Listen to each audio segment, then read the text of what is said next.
आज एक एक उपन्यास की कीमत करोड़ों में है, लेकिन वो जीते जी उन्होंने जो रचनाएं लिखी थी उन रचनाओं के बदले में उनको 2 रोटी का भी साधन नहीं मिलता था। कबीर साहब की वाणियों को लोग कहते थे ये तो अनपढ़ों के पालियों के गीत हैं, लेकिन आज कबीर साहब की वाणियों को याद करके देखो और जब उनकी वाणी को सुनोगे ना तब पता चलेगा कि कितनी यथार्थ वाणी थी। जो वेद शास्त्र कुरान और पुराणों में जो ज्ञान वर्णित है उस ज्ञान से बाहर कुछ भी नहीं। जो कुछ उन्होंने लिखा सबका सब उसमें मेल खाता है।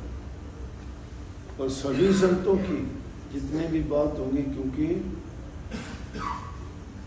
लेख जितने भी संतों ने लिखे वो उनके अंतर में प्रकट हो, बनावटी नहीं, दिखावटी। बनावटी चीज़ तो हम सामाजिक बातों को लिख सकते हैं, यथार्थ बात को कैसे लिख देगा प्रत्येक।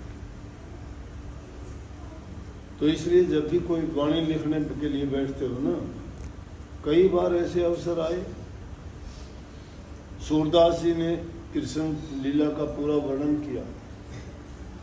दोनों आंखों से अंधे थे, उन्होंने देखा ही नहीं कृष्ण जी कहाँ घूमते हैं, कहाँ बैठते हैं, कहाँ क्या करते हैं, किस प्रकार से रास करते हैं, किस प्रकार मक्खन चुराते हैं, कैसे गऊओं को चराते हैं, कैसे गोवर्धन पर्वत को उठा लिया, कैसे कालिया नाग को उसने मार दिया, कैसे दूसरे राक्षसनियाँ जो उसको वध करने के लिए आए उनका नाश कैसे कर दिया।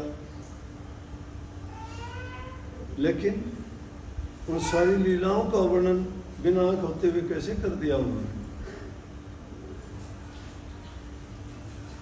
जिसको याद करते हो, कई प्रकार की बात है, पहले जन्म से अंधे नहीं थे।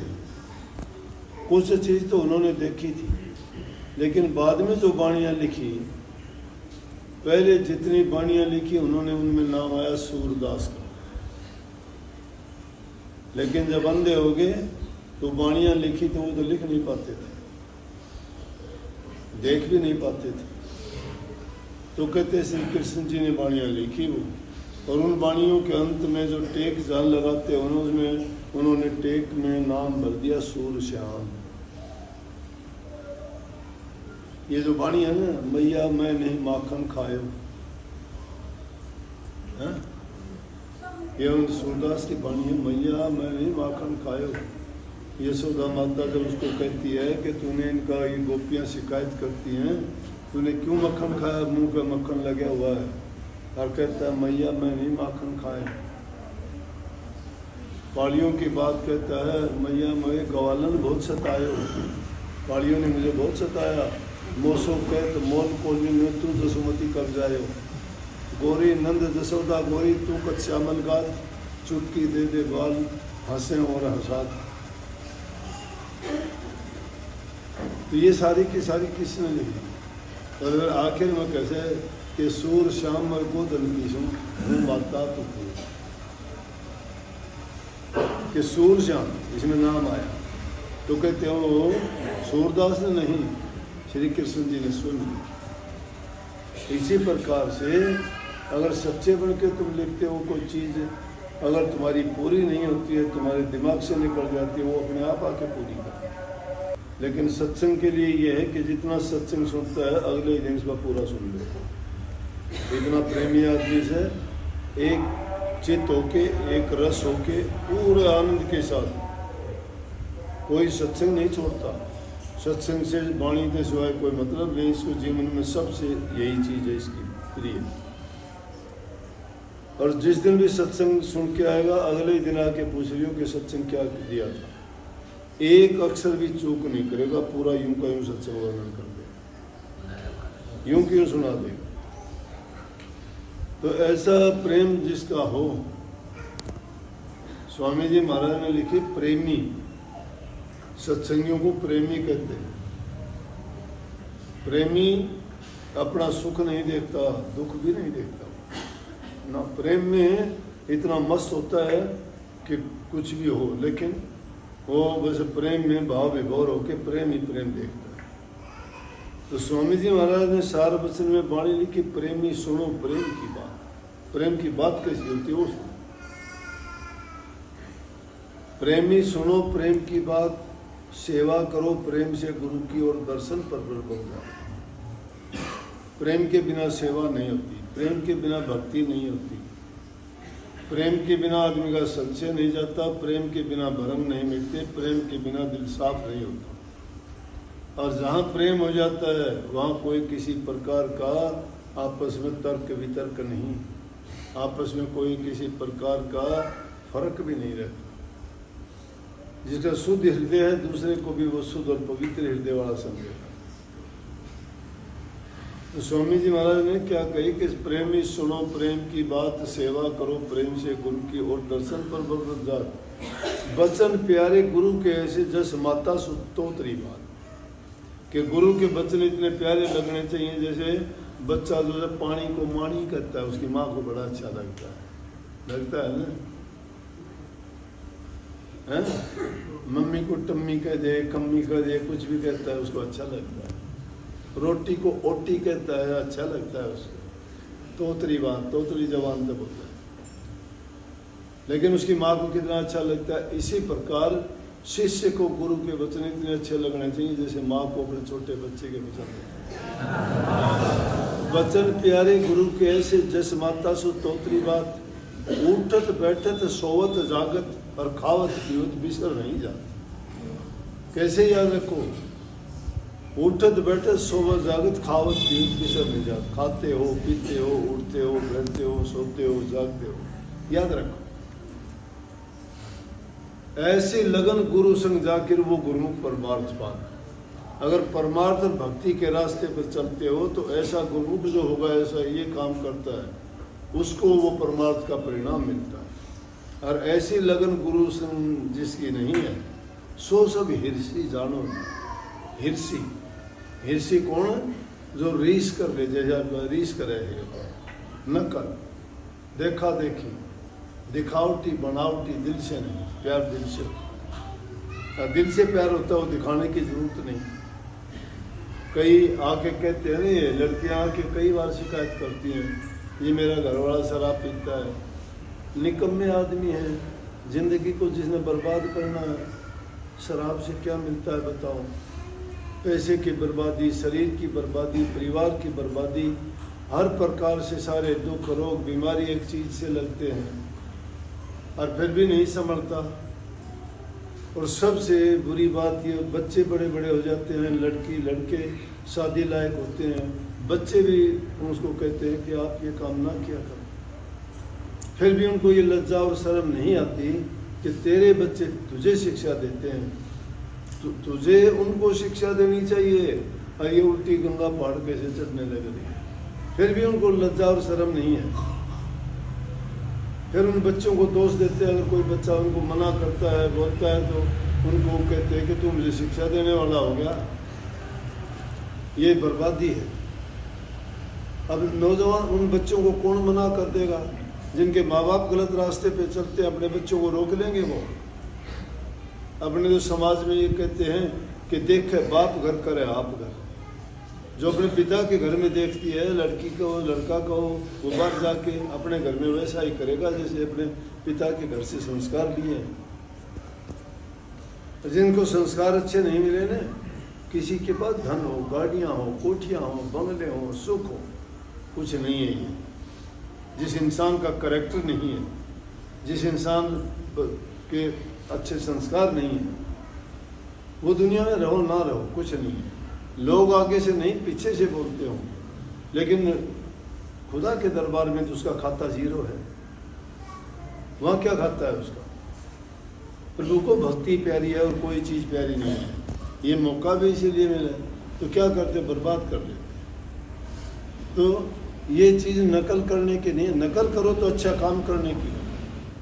जब तुम्हें संतोष आ जाएगा, शांति आ जाएगी, तुम्हारे दिल में प्रेम अपने आप पैदा हो जाएगा, हृदय कोमल हो जाएगा, तुम्हारे दिल में दया होगी। शांति जिसके दिल में है, भक्ति के रास्ते पे चला, उसके हृदय में दया होगी। वो दूसरे की पीड़ा को समझ लेगा। वो हर दुखी इंसान का दर्द तकलीफ परेशानी में उसकी मदद करेगा, दुख दूर करने का प्रयास करेगा। तो जो ऐसा काम करता है वो प्रभु का सच्चा भक्त है।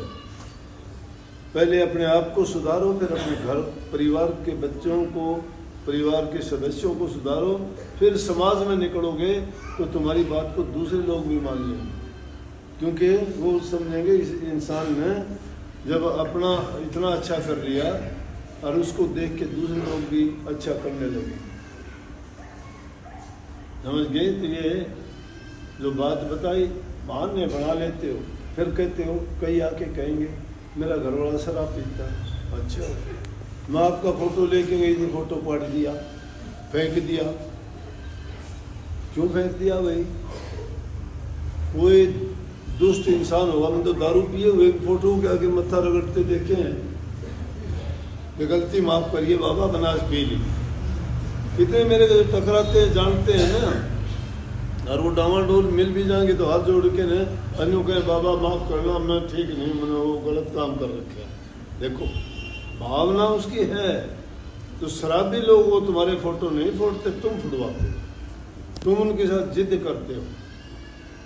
तुम अगर उनके साथ प्रेम का बर्ताव करो, अच्छी तरह से उनसे बात करो, तो वो तो फोटोओं को नहीं तुम्हारे भी पैर पकड़ लें।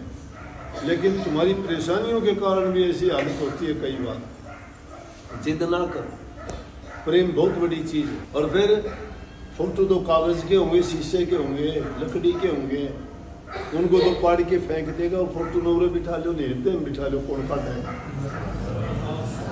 फिर दिखाने की भी जरूरत को नहीं, गुरु मूर्ति ही में रखो। बाहर तो दिखाने की चीज है, प्रचार थोड़ा करना तुमने। जलसा जुलूस निकालना है कि यो मेरा गुरु से मैं इसकी चली। ये अलग चीज है। जो प्रेम नहीं होंगे घर में तुम्हारे, मैं तुमने ऐसे दिखा दूं तो इस आश्रम में फोटो नहीं है। तुम कैमरी गांव में चले जाइए, कृष्ण से दाड़ा का पूछ लियो, तुम उनका घर में बैठ के देख लियो, फिर आश्रम में भी इतने फोटो कर पाओ। अगले हम दूसरी चीजें पसंद को नहीं, छोटे लेके बड़े पर। आज गए थे नानी सांकरी में, उनके देख लो, बड़े बड़े गुरुमुख बने हांडू थारा गुरुओं का, संतों का, महात्माओं के फोटो हैं तुम्हारे घरों में। फोटो देखते ही तुम्हारे विचार आएंगे, शुद्ध विचार आएंगे। लेकिन वो गंदे मंदे फोटो जब तुमने लगा रखे हैं, तुम्हारे बच्चों में अच्छे विचार कैसे आ जाएंगे? बोलती हैं तस्वीरें, ताकत तुम में होनी चाहिए। तुम्हारा दिल पवित्र सच्चा हो, तुम्हारे ख्यालात ऊंचे हों। उस तस्वीर नहीं है, पत्थर भी बोलते हैं, पेड़ भी बोलते हैं। मैं कल बताऊं था, तुम्हारे विश्वास से बोलते हैं। तुम खुद जागृत नहीं हो, तुम खुद भी जड़ चीज हो, उनको तुम भी जड़ लगते हो। नहीं लगते तो हम बता दूंगा, पेड़ पौधे भी। तुम पेड़ पौधे की तरफ फूल तोड़ने के लिए चल दियो, फूल पहले ही मुरझाना शुरू कर दिया। उसको पता है तो ये दूसरा आदमी तोड़ेगा तुझे। तुम कुल्हाड़ा लेके काटने के लिए चल दियो, पेड़ उदास हो जाएगा। अरे और नहीं तो छोटा छोटा बता, छुई मुई जब पेड़ का नहीं, अगर हाथ कर दियो मुरझा जाएगा। पहले एक पेड़ होता है बहुत छोटा सा घास, छुई मुई बोलते हैं, अंग्रेजी में कहते हैं टच मी नॉट।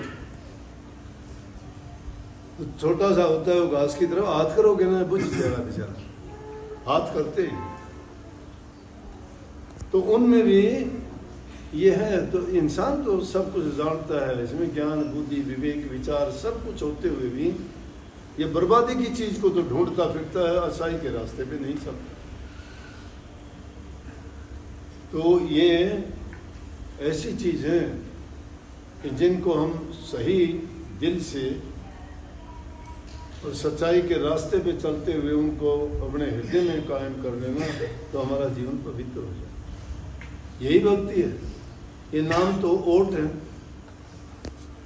नाम तो ओट है। नाम तुमने कौन सा जप लिया? नाम का मतलब है मन की एकाग्रता होनी चाहिए, मन में पवित्रता होनी चाहिए, शुद्धता होनी चाहिए। रामायण में सीधी कही है, रामचंद्र जी कहने लगे, निर्मल मन सोए जन्म में पावा। जिसका मन निर्मल है वही मुझे पा सकता है। मुझे छल छिद्र कपट न स्वभाव। छल छिद्र और कपटाला आदि मुझे अच्छा नहीं लगता। मैं जो मुझे याद करता है, जो कोई भजे भजू में वाको, हूँ दासों का दास, सेवा करे करूँ मैं सेवा, हो पक्का विश्वास, यही तो मेरे मन में ठन। मैं हूँ भक्तों का दास, भगत मेरे मुकुट मणि।